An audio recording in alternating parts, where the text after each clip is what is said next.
Hello, this is Parmjit Singh. Thank you very much for stopping by once again to the Passing Cloud series of conversations. If you're new to this platform, please stick around.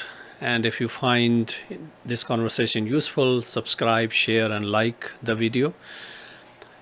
If you're returning and you have not subscribed so far, kindly consider subscribing at the end of the conversation. So a few months back, I was invited to a network event. It was a business event invited by one of my good friends. And one of the activity that was done in that event as an icebreaker was listing your bucket list, or at least listing one activity on your bucket list. So everyone did something. Somebody wrote they want to golf in Scotland. Somebody wrote they want to spend Christmas in Hawaii. My friend wrote he wants to go to Kenya for safari. And since I had no idea about the bucket list, I wrote, I don't have a bucket list. Now, I was not trying to make a political statement or trying to stick out from the crowd. I really have no idea about bucket list. I don't think about it. I've never thought about it. Maybe I come from a culture where we don't think about bucket list in that way, at least when I was growing up there. Maybe things have changed now with the globalization process. But bucket list is very a kind of a common conversation in the West. So as I thought about this more, I started thinking about what's the value of the bucket list. Is aspirational? Does it do add value to our life? Or if so, to what extent it adds value? And I wanted to do a little experiment. When I came home, I started thinking about it, and I put this idea of bucket list into the subtractive strategy. And the idea is very simple, that if you want to see the value of anything, try taking it out of your life.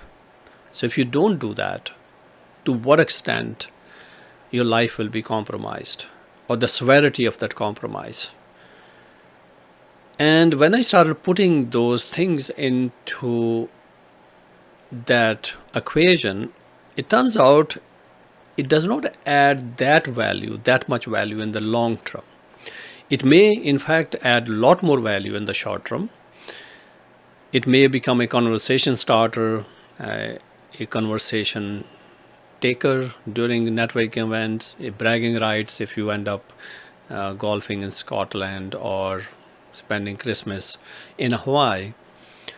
But it may not add value from day to day basis, because most of our life we live in a mundane landscape. You wake up around the same kind of people, and you work around the same kind of people, you drive around the same kind of people, come home to the similar and the same structures, same familiar environment. So in that, does these bucket list things add any value? And as I thought about this more, I began to wonder if we are putting the cart before the horse by overestimating the value of the bucket list. And also, not only overestimating the value of the bucket list, but at the same time, feeling the loss if we don't end up doing it. Because it's not about only when you do something that you feel the experience. It's when you don't end up doing it, what kind of loss and grief that brings it, that I couldn't do that. And the regret of not doing also adds or eats into the quality of life. So if you want to go along with this process and do the little experiment, if you have a bucket list, and ask this very simple question: if I don't do this, if I don't achieve any of the things I have listed on my bucket list, to what extent it will compromise the quality of my life day to day basis? And if the answer is not much, then you probably should start thinking about changing your bucket list. Because the quality of our life is very much dependent upon what happens every day, not what happens here and there. Though those events may be very meaningful, very they add value to our life in a very significant way, but we spend most of the time in mundane stuff. Mundane stuff should be our bucket list. You should be thinking about how can I change certain things in my day-to-day life so that the large trajectory of my life becomes better. Because as much as you overestimate or overvalue the things that you call or we make it on the bucket list, it is very aspirational. But real life is not aspirational. Real life is practical. You go through the struggles, you wake up, you do things.